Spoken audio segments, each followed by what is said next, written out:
She pressed powder over the bruise until it almost disappeared, the way she'd done 100 times before, and told herself the same lie she always told herself: it isn't that bad. Then a stranger on a motorcycle stopped at her mailbox, looked at her face for 1 second too long, and asked a question no one else in 49 years had ever bothered to ask. She gave him the same excuse she gave everyone. He didn't believe a word of it. What she didn't know, couldn't have known, was that he was already reaching for his phone before he'd even started his engine again. And that single call was about to unravel everything she'd spent her entire marriage trying so desperately to hide. Margaret Whitfield had learned, over the course of 49 years, exactly how to arrange her face before she opened her front door. It was a small ritual, one she performed without thinking anymore, the way other people checked their hair in a mirror or straightened a collar.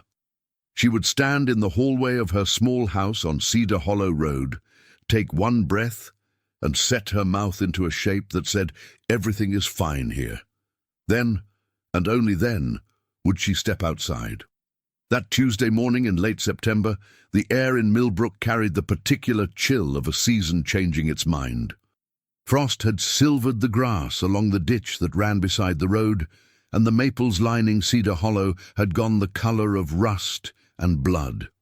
Margaret pulled her cardigan tighter around her shoulders and walked the gravel path to the mailbox at the end of the driveway, moving slower than she used to, favoring her left side. The bruise beneath her eye had bloomed overnight into a deep, ugly violet, spreading down toward her cheekbone like a stain she couldn't scrub away. She had covered what she could with powder from a compact that was older than some of her neighbors, but powder could only do so much against 74 years of thin, papery skin. She reached the mailbox and lifted the small metal flag, more out of habit than expectation. There was rarely anything inside but bills and flyers for lawn care services. Her fingers, swollen at the knuckles with arthritis, fumbled with the latch. That was when she heard the motorcycle. It came around the bend from the direction of the county highway, the engine dropping in pitch as it slowed, gravel crunching under thick tires. Margaret didn't turn immediately. In Millbrook, motorcycles belonged to a certain type of person, and Cedar Hollow Road wasn't a place those people usually had reason to visit. It was a dead-end road, 5 houses total, mostly retirees who had lived there since the Ford plant in the next county still hired for 3 shifts. The bike came to a stop at the edge of her driveway. Margaret finally looked up. The man swung one leg over the seat and pulled off his helmet, revealing a weathered face, a grey beard trimmed close, and eyes that moved over her with an attention she wasn't used to receiving. He was a big man, broad through the shoulders, wearing a worn leather jacket with patches she didn't recognize. A tattoo curled up from beneath his collar toward his jaw. "Morning," he said. His voice was rough but not unkind. "I'm looking for a Harold Whitfield. Was told he lives out this way." Margaret's hand rose unconsciously toward her cheek, then dropped back to her side. "That's my husband. He's not home right now. Can I help you with something?" The man's gaze didn't move to the house, didn't scan the yard the way most visitors' eyes did. It stayed, for one long moment, on her face, on the bruise she'd tried so hard to hide. "Name's Daniel Coleman," he said. "I run a small engine repair shop over on Route 9. Your husband dropped off a generator a few weeks back, never came to pick it up. I was in the area, figured I'd bring it by myself, save him the trip." He gestured with his chin toward a small trailer hitched behind his motorcycle, where a generator sat strapped down under a tarp. "That's very kind of you," Margaret said, and she meant it, though her voice carried the flat, careful tone she used with strangers. "I can let him know you stopped by." Daniel nodded slowly. He didn't move to leave. "That's a nasty bruise you've got there, ma'am. You all right?" Margaret felt the old, practiced words rise up in her throat before she'd even decided to speak them. "Oh, this? I'm clumsy in my old age. Slipped on the porch steps yesterday evening. Should have had my husband put down that rubber matting years ago." It was the same story she'd told her doctor 11 months ago when the bruise had been on her wrist. The same story she'd told the pharmacist 8 months before that, when it had been her ribs and she'd walked hunched over for 2 weeks. The same story she'd told Susan Bakeyard next door just last spring, when a fading yellow-green shadow had ringed her upper arm like a bracelet. Everyone in Millbrook had accepted the story every single time without a flicker of doubt. Margaret Whitfield was known to be forgetful, a little unsteady on her feet, the kind of woman who left her stove burner on and locked herself out of her own car. It was easier for everyone, including her, to believe that story than the other one. But Daniel Coleman didn't nod and accept it. He didn't look away, embarrassed, the way most people did. He simply held her gaze, and something in his weathered face made Margaret feel, for the first time in longer than she could remember, that she had been seen. "Porch steps," he repeated quietly, as though testing the words for weight. "That right. That's right." Margaret's voice sharpened slightly, defensive now, the ritual mask slipping back into place. "I should get back inside, it's getting cold." Daniel studied her another moment, then reached into his jacket and produced a small business card, worn soft at the corners. "My shop's on Route 9. Coleman's Small Engine Repair. If you ever need anything, bike don't run, lawnmower's acting up, anything at all, you come find me." Margaret took the card because it seemed rude not to, though she had no earthly use for a mechanic. "Thank you, Mr. Coleman. Daniel's fine." He walked back to his motorcycle, unhitched the trailer with practiced efficiency, and set the generator gently at the base of the driveway. Before he swung back onto his bike, he glanced once more toward the house, toward the curtained front window, where, though Margaret didn't see it, a shadow had briefly shifted behind the glass, and then back at her. "You take care of yourself, Mrs. Whitfield," he said, and there was something underneath the plain words, something that felt less like a farewell and more like a promise. He rode off down Cedar Hollow Road, the engine noise fading into the distance, and Margaret stood at her mailbox for a long moment before she remembered to breathe. Inside the house, Harold was waiting in the kitchen doorway, arms crossed, his face unreadable in the way it always was before it wasn't. "Who was that?" he said. It wasn't really a question. "Just a man returning your generator. Said you left it at his shop." Margaret set the empty mail in a small stack on the counter, keeping her back to him, keeping her voice light. "I told him you'd probably forgotten it was even there." Harold grunted, satisfied, and turned back toward the living room, where the television was already murmuring the morning news. Margaret exhaled slowly and pressed her palm flat against the cool laminate counter, steadying herself. She did not throw away the business card. She slipped it into the pocket of her cardigan instead, and for reasons she couldn't quite name, she kept it there for the rest of the day, her thumb finding the worn edge of it again and again, like a small stone she couldn't stop turning over. That night, lying awake long after Harold's breathing had settled into the heavy rhythm of sleep beside her, Margaret thought about the way the biker had looked at her. Not with pity.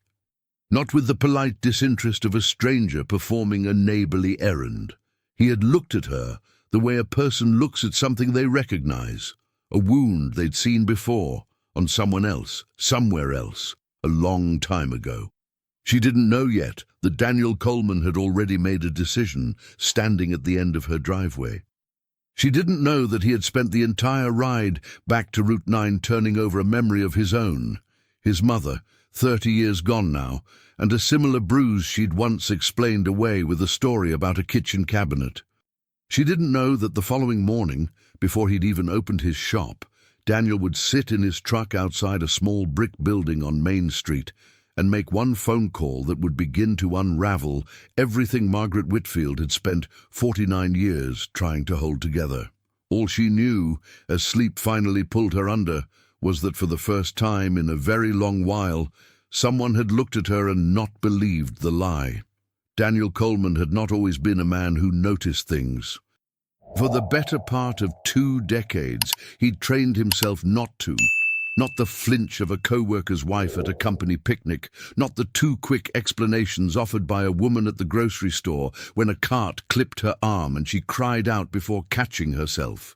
He had built a life out of not looking too closely, because looking too closely had cost him something once, a long time ago, when he was 17 and too young and too scared to do anything but watch his mother apply concealer at the bathroom mirror.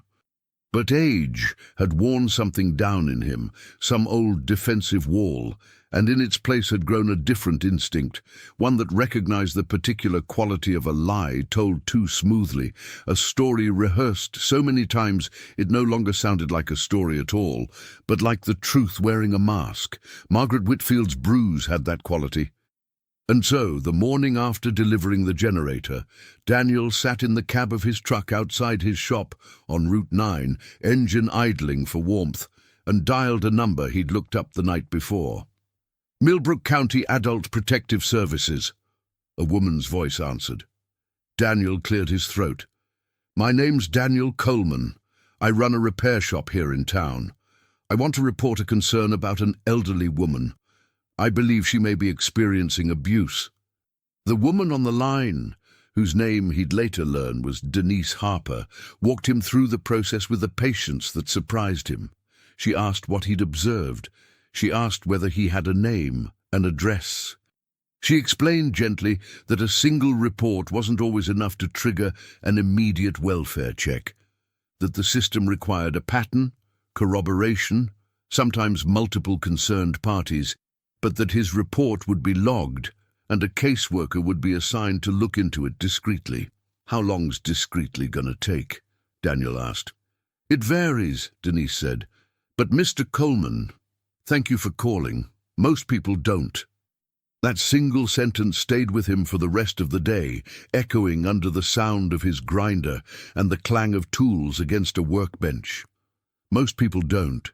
He thought about all the years he himself hadn't, and something in his chest tightened with a resolve he hadn't felt in a long time. He didn't tell Margaret about the call. He wasn't sure yet what good it would do her to know, and he didn't want to frighten her, didn't want her to feel cornered, watched, exposed in a way that might make Harold's temper worse before help could arrive. Instead, Daniel did something smaller, something almost embarrassingly simple. He started finding reasons to be near Cedar Hollow Road. He delivered a part to a neighbor 2 houses down that he could have easily mailed. He waved when he passed Margaret's mailbox on his way to a job in the next township. Twice, he stopped his bike at the end of her driveway under the pretense of checking that the generator was running properly, and both times Margaret came out to meet him, cardigan wrapped tight, eyes scanning the windows behind her before she spoke. It was on the second of these visits, 3 weeks after their first meeting, that Margaret told him about Harold. Not directly. Not at first. She talked instead about her late daughter Carol, who had died in a car accident when she was 26, and about the emptiness that had followed, the way grief had made the house feel too large and too quiet at once.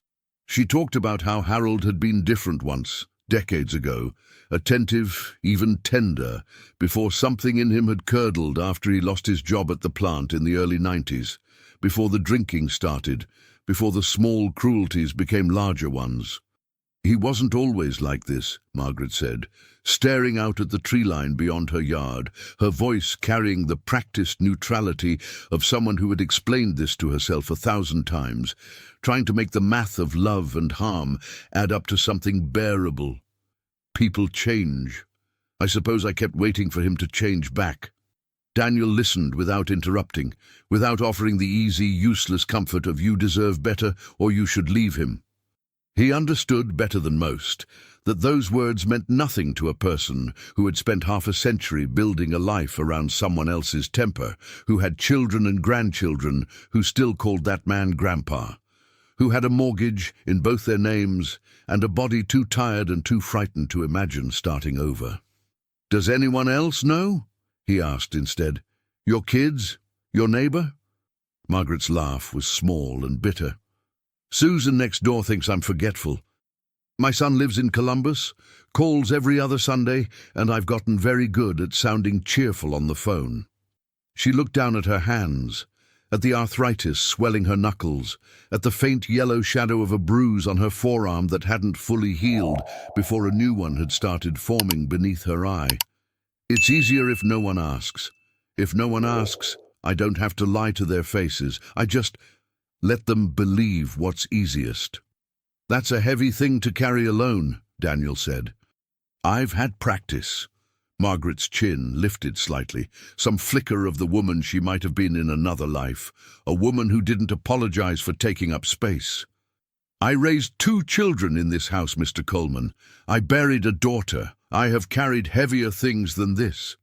Daniel nodded slowly and did not argue, though something in his jaw tightened at the quiet devastation folded inside her words. He thought of Denise Harper's voice on the phone. He thought about how slow the system could move, how many forms and follow-ups stood between a phone call and an actual change in someone's life. He thought, too, about his own mother, who had died before anyone had ever made that phone call for her. I made a call, he admitted finally, watching her face carefully. About 3 weeks back, to Adult Protective Services. I didn't use your name at first, just reported a concern out this way. I should have told you sooner. I'm sorry. Margaret went very still. For a moment Daniel feared he'd made a terrible mistake, that he'd frightened her, or worse, that word would somehow reach Harold and the consequences would fall on her, not him. Why? She asked, and her voice cracked slightly on the single word. Because somebody should have made that call for my mother, Daniel said. Nobody did. She didn't get the chance to grow old like you have, Mrs. Whitfield. My father saw to that when I was 17. I've spent 30 years wishing somebody, anybody, had looked at her the way I looked at you that first morning, and picked up a phone instead of looking away. Margaret's eyes filled, and for a long moment neither of them spoke, the only sound the wind moving through the maples, scattering red and gold leaves across the gravel driveway. I'm scared, she finally whispered. If he finds out someone's watching, asking questions, I don't know what he'll do. You won't be facing that alone, Daniel said. I promise you that much. It wasn't a grand promise, it wasn't a solution. But it was the first time in longer than Margaret could remember that another living person had stood beside her fear instead of asking her to hide it better, and something in her chest, some small and long-buried ember, flickered back to life. That evening, as Harold sat in his recliner watching a football game with a beer sweating on the side table, Margaret stood in the kitchen doorway and studied him. Really studied him, in a way she hadn't allowed herself to in years. She thought about the man he had been and the man he had become, and for the first time she let herself consider, seriously and without immediately shutting the thought down, that she did not owe the rest of her life to either version of him. Denise Harper's investigation moved slower than Daniel had hoped and faster than Margaret had feared. 2 weeks after Daniel's confession at the end of the driveway, a woman in a grey blazer knocked on Margaret's door on a Thursday afternoon, while Harold was at his monthly appointment with the VA clinic in the next county. She introduced herself as a caseworker, following up on a wellness concern. And though Margaret's stomach lurched with panic at the sight of the county badge clipped to the woman's jacket, something steadier in her, some new resolve she hadn't fully named yet, allowed the woman inside. They spoke for nearly an hour at the kitchen table.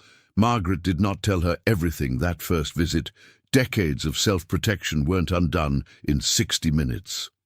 But she told her enough about the bruises she'd explained away, about the years of small and large cruelties, about the fear that lived in her chest every time she heard Harold's truck pull into the driveway a little too fast.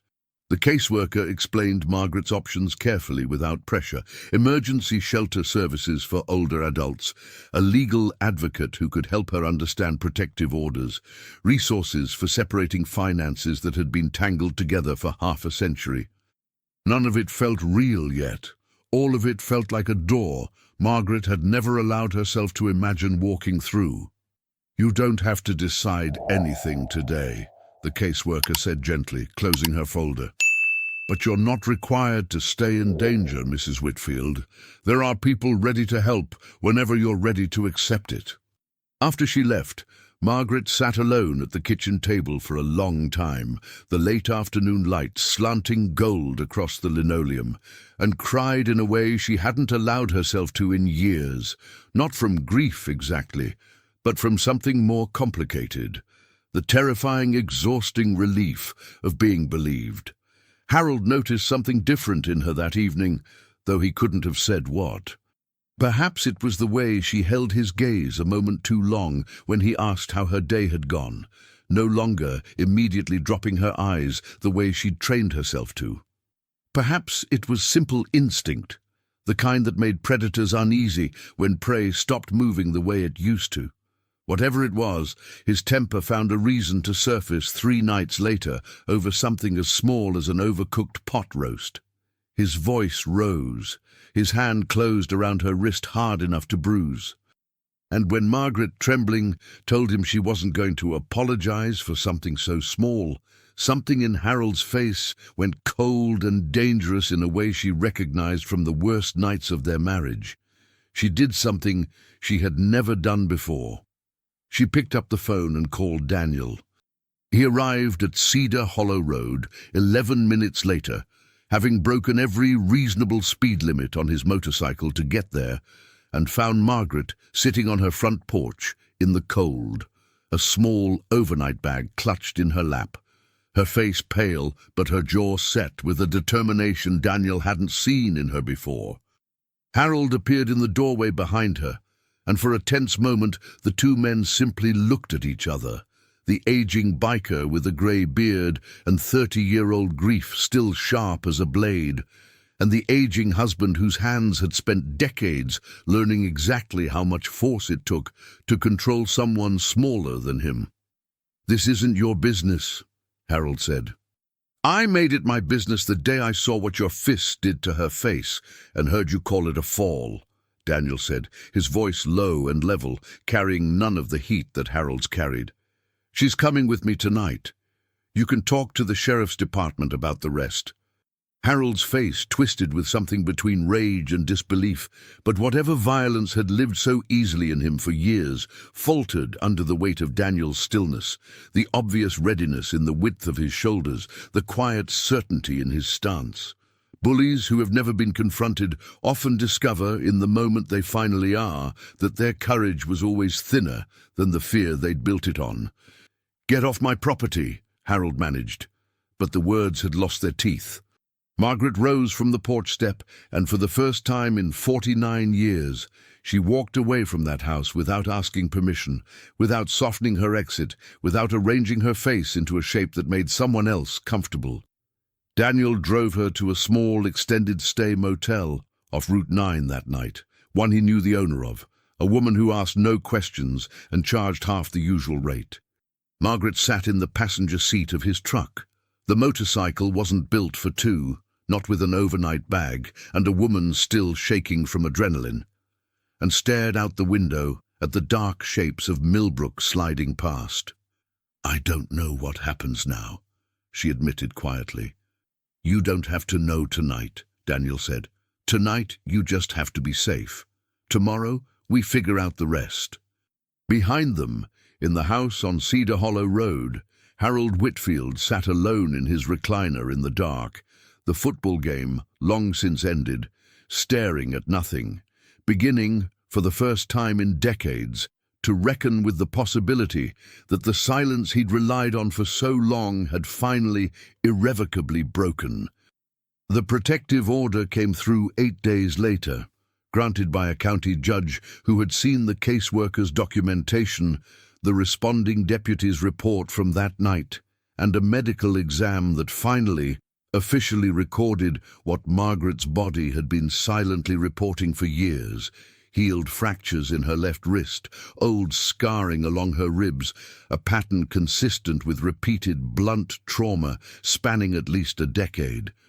Margaret sat in the small motel room, reading the order twice through, her hands trembling not from fear this time, but from something that felt dangerously close to hope. Daniel visited most evenings after closing his shop, bringing groceries, sometimes just sitting with her while she processed the enormity of what her life had become in the space of a single week. He never pushed her toward decisions.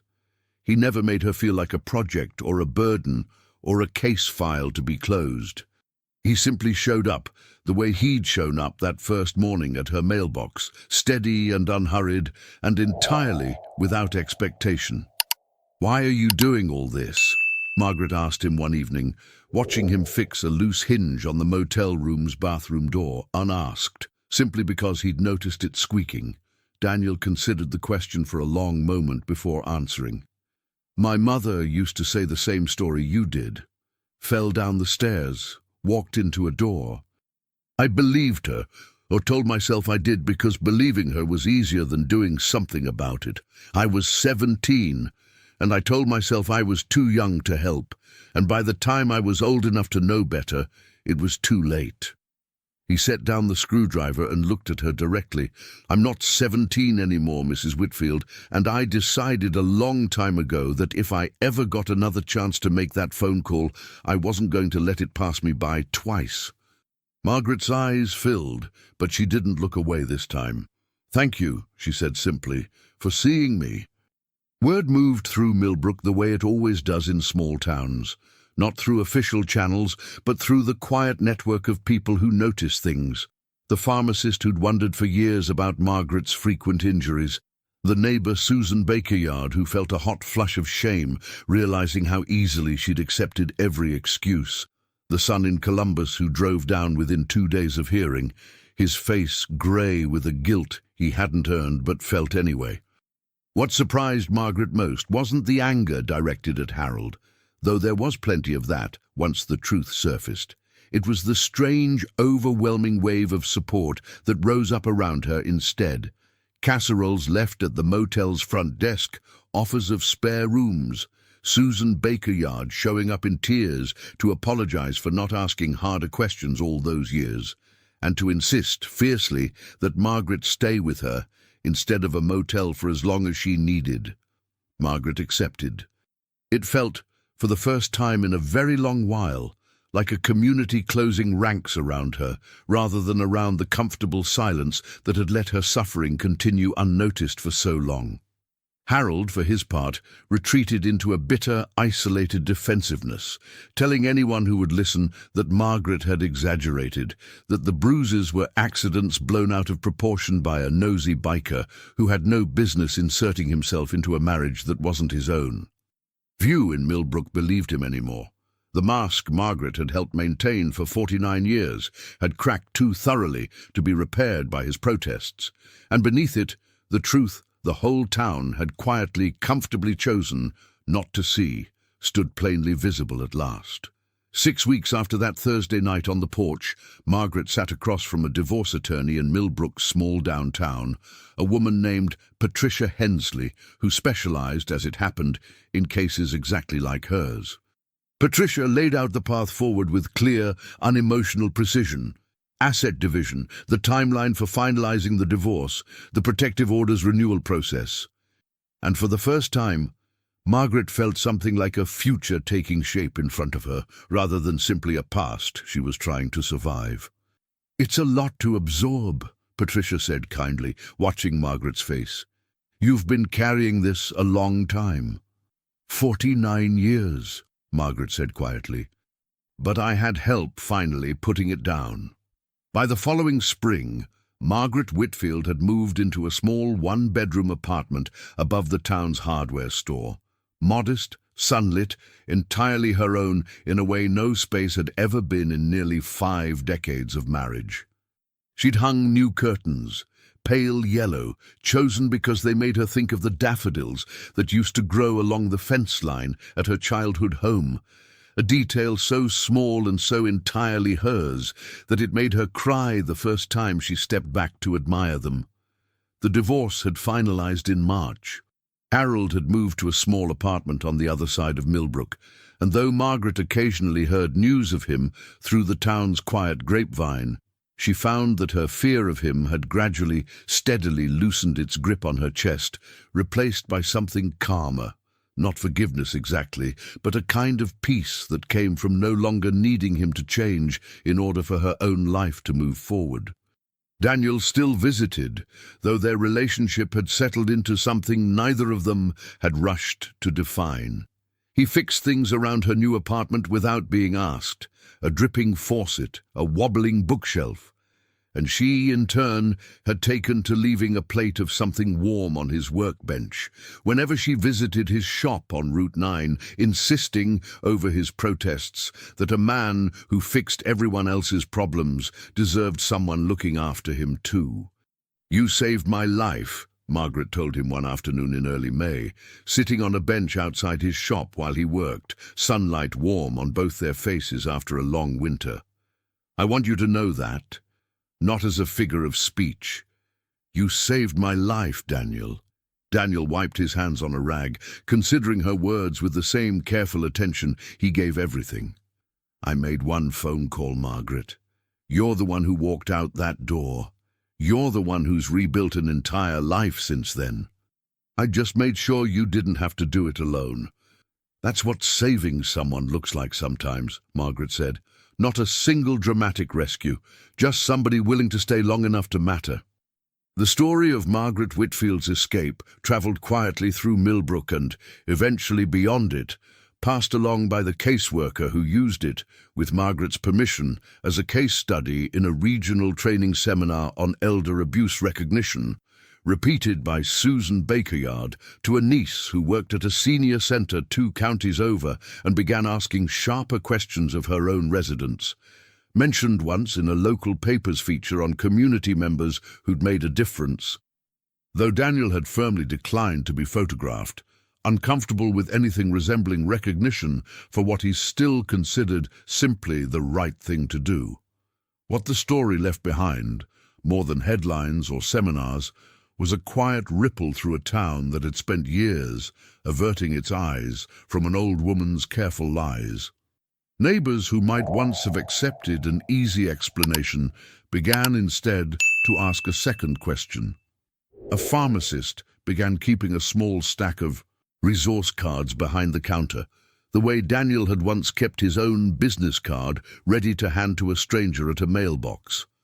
The story didn't fix every silence in Millbrook, but it cracked enough of them open that a few other truths, in the months and years that followed, found daylight sooner than they otherwise might have. Margaret often thought back to that cold September morning at her mailbox, the sound of a motorcycle engine slowing where no motorcycle had any obvious reason to stop, a stranger's steady gaze, refusing to accept the story she'd told 100 times before. She thought about how close she had come to simply going back inside that day, arranging her face, and continuing the long, quiet erosion of a life she'd once imagined would look entirely different. She thought, too, about how little it had actually taken to change everything. Not a grand rescue, not a dramatic confrontation, but one person willing to look a little longer than was comfortable and to make one phone call instead of looking away. On the first anniversary of that morning, Margaret drove out to Cedar Hollow Road, not to the old house, which she had no wish to see again, but to the spot near the mailbox where she and Daniel had first spoken. She stood there for a few quiet minutes in the September chill, the maples just beginning their turn toward gold, and felt, for the first time in longer than she could remember, entirely and unmistakably free. Daniel found her there 20 minutes later, having guessed with the same quiet attentiveness that had first drawn her notice exactly where she might be. He didn't ask why she'd come. He simply parked his bike at the end of the driveway, the same way he had a year before, and walked over to stand beside her. "Good place for a fresh start," he said. Margaret smiled, the expression settling naturally onto a face that had spent 49 years learning to hide, and finally, at 75 years old, was learning instead how to simply be seen. It was always a good place, she said. It just needed somebody willing to stop and look. They stood together at the end of the gravel driveway a while longer, two people who had each, in their own way, spent decades believing silence was safer than truth, now standing in the quiet proof that it had never had to be.